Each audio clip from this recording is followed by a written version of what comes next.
नमस्कार, हिमाचल बुलेटिन में आपका स्वागत है। पेश है आज के समाचार। मुख्यमंत्री श्री जयराम ठाकुर ने आज विधानसभा सदन में बीबीएमबी द्वारा सुंदरनगर की सुकेती खड्ड पर धारनडा तलवाली के पास प्रस्तावित जीप योग्य पुल के निर्माण से संबंधित पूछे गए एक प्रश्न के उत्तर में कहा, सही बात यह है कि बीबीएमबी के साथ एक बार नहीं अनेक बार प्रयास हुए इस तरह से, लेकिन उसके बावजूद भी वो गंभीरता से विषय को नहीं ले रहे हैं। और ऐसे में एक बार नहीं अनेक बार उनके अधिकारियों के साथ बात हुई, चेयरमैन से भी बातचीत हुई, पूरे में चेयरमैन तो उनसे भी बात हुई।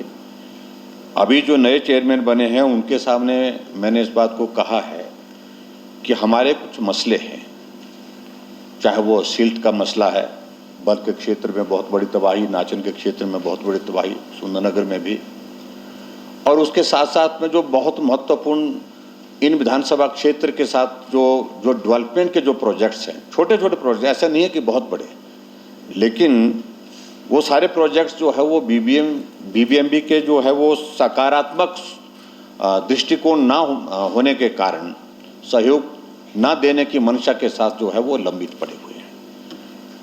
मैं माननीय सदस्य को आश्वस्त करना चाहूँगा कि बहुत जल्दी हम बीबीएमबी के चेयरमैन को बुला करके इन सारे मामले जो जितने भी इस तरह के जो मसले बीबीएमबी से संबंधित हैं, खास तौर से एक तो जिसके कारण परेशानी है लोगों को, एक तो वो जो क्रॉनिक इश्यूज वहाँ पर बने पड़े हैं, वर्षों से बने पड़े हैं और उनका समाधान नहीं हो पा रहा, एक बार नहीं बार बार कहने के बावजूद नहीं हो पा रहा है। और इसके अतिरिक्त जो डेवलपमेंट के जो प्रोजेक्ट्स है जिनका जिक्र किया है, चाहे रास्ते का है, चाहे सड़क का है, इस तरह के तमाम इश्यूज को लेकर के हम प्लान कर लेंगे, एक मीटिंग करेंगे, एक बैठक करेंगे, ताकि इन समस्याओं के समाधान की दृष्टि से हम आगे बढ़ सकें। मुख्यमंत्री श्री जयराम ठाकुर ने आज विधानसभा सदन में यूक्रेन में फंसे छात्रों के बारे में वक्तव्य दिया। अध्यक्ष महोदय, यूक्रेन से संबंधित जो हमारे इस माननीय सदन में जो जानकारी देने का क्रम लगातार बना हुआ है, इसलिए बना है कि हिमाचल प्रदेश के सभी लोग इस बात को लेकर के चिंतित थे कि जो बच्चे वहां पर फंसे वो सकुशल वापस आने चाहिए। और इसलिए जब भी जो सूचना हमको प्राप्त होती है उस सूचना के माध्यम से मैं माननीय सदन को भी अपडेट करता हूं और उसके बाद मीडिया के माध्यम से लोगों तक भी वो जानकारियां जाती है। मुझे कहते हुए संतोष हो रहा है कि प्रदेश के 441 छात्र अब सकुशल वापिस आ चुके हैं, 441 यानी कि 441। 8 छात्र ऐसे हैं जो यूक्रेन के पड़ोसी देशों में सुरक्षित पहुंच गए हैं तथा अपनी इच्छा से फिलहाल भारत वापस नहीं आना चाहते। अब प्रदेश के केवल 9 छात्र वापस आने शेष हैं। इनमें से 7 पोलैंड अथवा रोमानिया पहुंच चुके हैं। यूक्रेन के सुमी शहर में प्रदेश के 2 ही छात्र फंसे थे। विदेश मंत्रालय की सूचना के अनुसार सुमी क्षेत्र में फंसे सभी भारतीयों को वहां से निकाल लिया गया है और पश्चिमी सीमा की ओर ले जाया जा रहा है। उन्हें भी ऑपरेशन गंगा के तहत विशेष उड़ानों द्वारा वापस भारत पहुंचाया जाएगा। अतः शेष बचे 9 प्रदेशवासी भी शीघ्र ही वापस पहुंच जाएंगे। केंद्र सरकार के अथक प्रयासों से ऑपरेशन गंगा अब अंतिम चरण में है। केंद्र सरकार द्वारा यूक्रेन व रूस दोनों देशों से बातचीत की जाती रही है। भारत सरकार के भरसक प्रयासों के द्वारा प्रत्येक भारतीय की सकुशल वापसी सुनिश्चित हो रही है।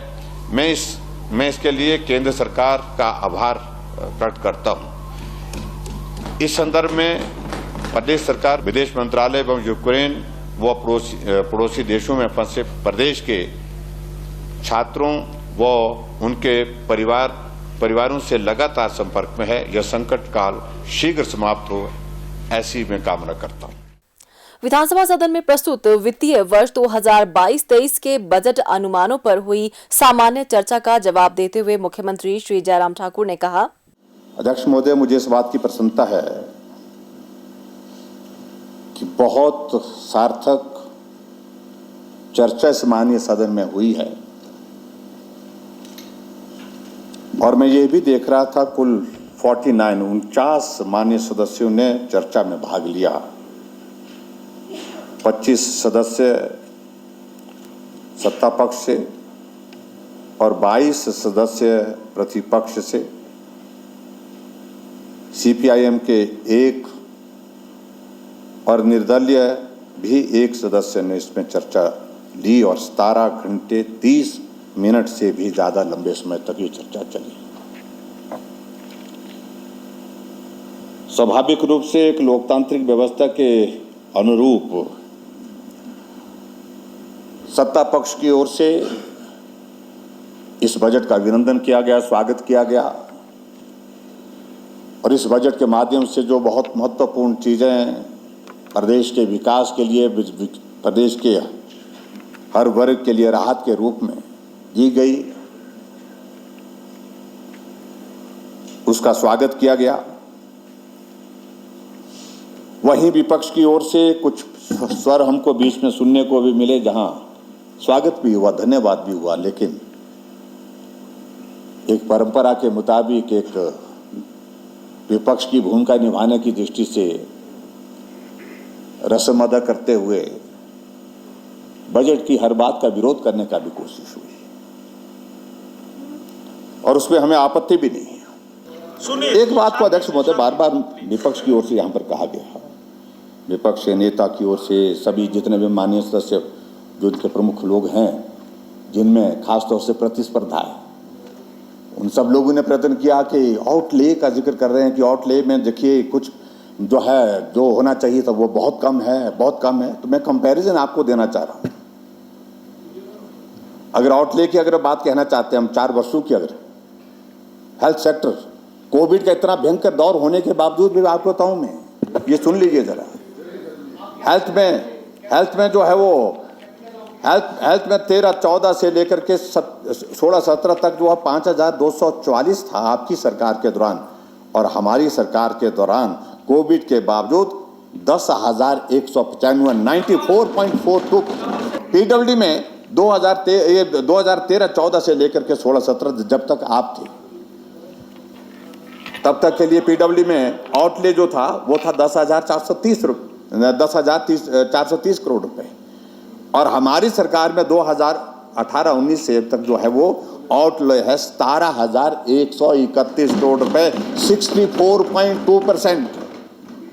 एजुकेशन में मैं आपको बता रहा हूं ना, एजुकेशन की अगर बात करें, शिक्षा के क्षेत्र में आपकी सरकार के कार्यकाल में जो था 19,203 था और हमारे यहाँ पर 30,683।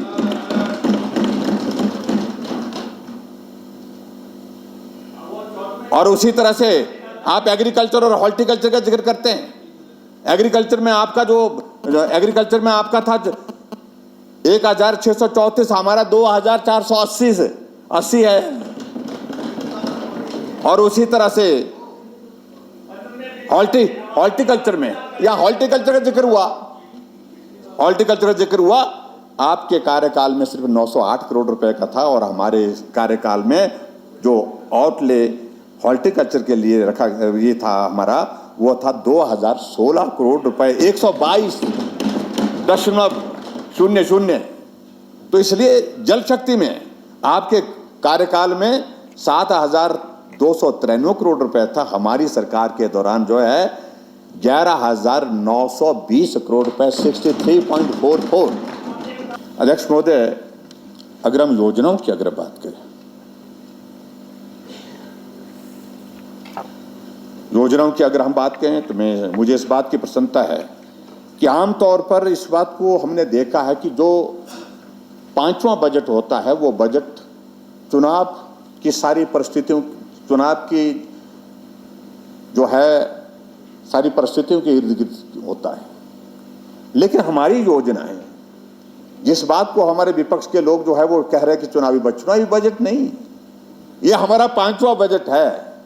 और हमने बिल्कुल शुरू से जिन योजनाओं की शुरुआत की, हमने 5वें बजट तक भी उन योजनाओं को और मजबूत कैसे किया जा सकता है, उनको और ताकत कैसे दी जा सकती है, उसके लिए हमने काम किया। क्या हमने गृहिणी सुविधा योजना हमने चुनाव के वर्ष में शुरू की, हमने पहले वर्ष से शुरू की, और 3,25,000 गैस के चूल्हे हिमाचल प्रदेश में हर घर में, गरीब आदमी के घर में पहुंचाने का काम हमने चुनावी वर्ष में शुरू नहीं किया अध्यक्ष महोदय, हमने पहले साल के पश्चात इसकी शुरुआत की। मुख्यमंत्री हिमकेयर की अगर हम बात करें, मुख्यमंत्री हिमकेयर के माध्यम से हिमाचल प्रदेश में अभी तक जो है वो हम लाखों लोगों की 2 लाख से ज्यादा 2,25,000 से ज्यादा जो है 2,27,000 के लगभग जो है लोगों का, गरीब लोगों का इलाज करने में सफल हुआ। 200 करोड़ रुपए से ज्यादा उस पर हम खर्च कर चुके हैं। क्या ये योजना हमने चुनावी वर्ष में लाई?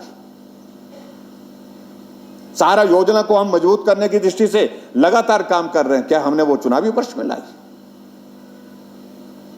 मुख्यमंत्री स्वावलंबन योजना का हमने जिक्र किया और उस योजना को हमने आज से 3 साल पहले शुरू किया और 4 साल पहले शुरू किया और शुरू करने के पश्चात आज भी उस योजना को हमने और मजबूत करने की दिशा में कदम उठाए हैं। क्या ये चुनावी वर्ष में हमने शुरू किया उसको? हमने अब की बार उसमें कहा कि जितनी भी मातृ शक्ति है, जो हमारी बहनें हैं, जो काम करना चाहती हैं, मुख्यमंत्री स्वावलंबन योजना के अंतर्गत हम 35% की सब्सिडी सभी बेटियों को, माताओं बहनों को देंगे जो उसमें काम करना चाहती हैं। अगर हमने पेंशन की आयु जो है वो 80 साल से 70 साल की और 70 साल के पहले साल में की हमने ये, और उसके बाद पिछले बजट सत्र में हमने उसको महिलाओं के लिए 65 तक लाया। अभी अगर हमने उसको 60 तक सभी वर्गों के लिए लाया तो हमने क्या चुनाव के दिनों में किया? ये हमने उस दिन से शुरू किया जिस दिन से हिमाचल प्रदेश में सरकार बनी। ये एक निरंतरता जिसको हम कह सकते हैं, जिसको हमने कायम रखा अंत तक जो है, 5वें बजट तक जो है हमने इस बजट में उसका प्रावधान करते हुए उसको मजबूत करने की कोशिश की।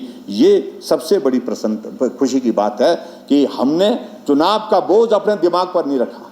हमने चुनाव की परिस्थितियों को अपने इस बजट को प्रभावी करने के लिए नहीं रखा। हमने कहा कि हम जो काम कर रहे हैं वो बेहतर कर रहे हैं, पूरे प्रदेश की जनता हमको उसमें सहयोग दे रही है, समर्थन दे रही है, उस दिशा में हमको उसमें आगे बढ़ना है। हमने उसमें आगे बढ़ करके काम किया। अध्यक्ष महोदय, मैं ये कहना चाहता हूँ। मुख्यमंत्री श्री जयराम ठाकुर ने आज शिमला के ढली में लगभग 49 करोड़ रुपए की लागत से बनने वाली डबल लेन सुरंग की आधारशिला रखने के उपरांत कहा कि प्रदेश सरकार शिमला के प्राचीन वैभव को बनाए रखने के लिए कृत संकल्प है और इसके लिए शिमला स्मार्ट सिटी परियोजना के अंतर्गत शहर में विभिन्न कार्य किए जा रहे हैं ताकि लोगों को इनका समुचित लाभ मिल सके। मुख्यमंत्री ने कहा कि ढली की पुरानी सुरंग वर्षों पूर्व 1852 ईस्वी में निर्मित की गई थी और अब 147 मीटर लंबे इस नई डबल लेन सुरंग से यात्रियों को आवागमन की और बेहतर सुविधा उपलब्ध हो सकेगी। उन्होंने कहा कि शिमला शहर का निरंतर विकास होने से इसका व्यापक विस्तार हुआ है और ऐसे में प्रभावी यातायात प्रबंधन के लिए ठोस कदम उठाना आवश्यक हो जाता है। श्री जयराम ठाकुर ने कहा कि वर्तमान प्रदेश सरकार ने यह सुनिश्चित किया है कि स्मार्ट सिटी परियोजना के अंतर्गत सभी कार्य तीव्र गति से पूर्ण हो। उन्होंने कहा कि हालांकि यह परियोजना वर्ष 2016 में प्रारंभ की गई थी, परंतु इसने वर्तमान प्रदेश सरकार के कार्यकाल में ही गति पकड़ी है। उन्होंने कहा कि शहर के लिए 1813 करोड़ रुपए लागत की एक नई पेयजल आपूर्ति परियोजना भी तैयार की जा रही है, जिसका कार्य पूर्ण होने पर शहर में आगामी 100 वर्षों तक पानी की समस्या का हल हो सकेगा। मुख्यमंत्री ने कहा, स्मार्ट सिटी प्रोजेक्ट के अंतर्गत आज एक जो बेहतरीन शुरुआत हुई है, एक नई टनल जो कि लगभग 49 करोड़ की लागत से बनकर के तैयार होगी, उसका विधिवत आज शिलान्यास हुआ, उसकी विधिवत शुरुआत हुई। उसके लिए मैं आप सबको बहुत बहुत बधाई और शुभकामनाएं। इसकी आवश्यकता बहुत अरसे से महसूस हम कर रहे थे, लेकिन आज इस काम की शुरुआत हुई। मैं समझता हूं कि ये हिमाचल प्रदेश में शिमला जो हमारा राजधानी है, राजधानी के लिए एक बहुत बड़ा मील का पत्थर साबित होगा आने वाले समय में जब ये बन करके तैयार होगी। हम सबको इस बात को लेकर के मानना होगा कि ये शिमला शहर बहुत थोड़े लोगों के लिए बसाया गया था। जब पॉपुलेशन बढ़ गई, जब गाड़ियां बढ़ गई, यहाँ पर लोगों का आना जाना टूरिस्ट सीजन में बड़ी संख्या में होता है और शिमला के ऐसा एक शहर बन गया जो ऑल वेदर टूरिस्ट डेस्टिनेशन है। और मुझे इस बात की प्रसन्नता है कि स्मार्ट सिटी प्रोजेक्ट के अंतर्गत हम पिछले कुछ अरसे से देख रहे हैं कि शिमला में बहुत बड़ा परिवर्तन आते जाते हम देख रहे हैं। ये शिमला का शहर जहां पानी का बहुत बड़ा संकट हो गया था, हमारी सरकार बनते ही जब अप्रैल मई के महीने में 2018 पूर्व की सरकार ने कभी चिंता नहीं की कि कितना पानी जो है वो व्यर्थ जा रहा है, किस प्रकार से हमको पानी के लिए जहां पर व्यवस्था करनी चाहिए उसको मॉनिटर करने का मैकेनिज्म क्या होना चाहिए, इस पर सोचा ही नहीं। भयंकर संकट का सामना करना पड़ा और उसी दिन हमने तय किया जब ये संकट आया था कि ये सीजन में तो मुश्किल हो गई 2018 के इसमें, लेकिन 2019 से पहले यानी कि मई के महीने से अप्रैल मई के महीने से पहले शिमला में इस प्रकार से पानी की सुविधा हमको बनानी है, और ताकि आने वाले कई सालों तक, जो 50 साल तक 100 साल तक पानी का संकट शिमला में, हमने चाबा की उस योजना का काम शुरू किया।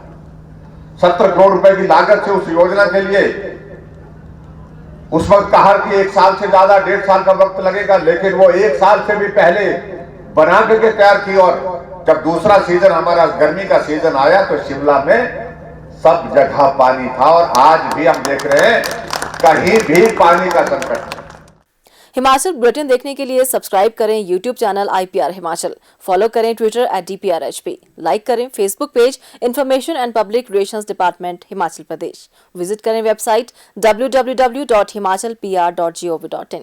इस अंक में इतना ही, कल फिर होगी मुलाकात, दीजिए इजाजत, नमस्कार।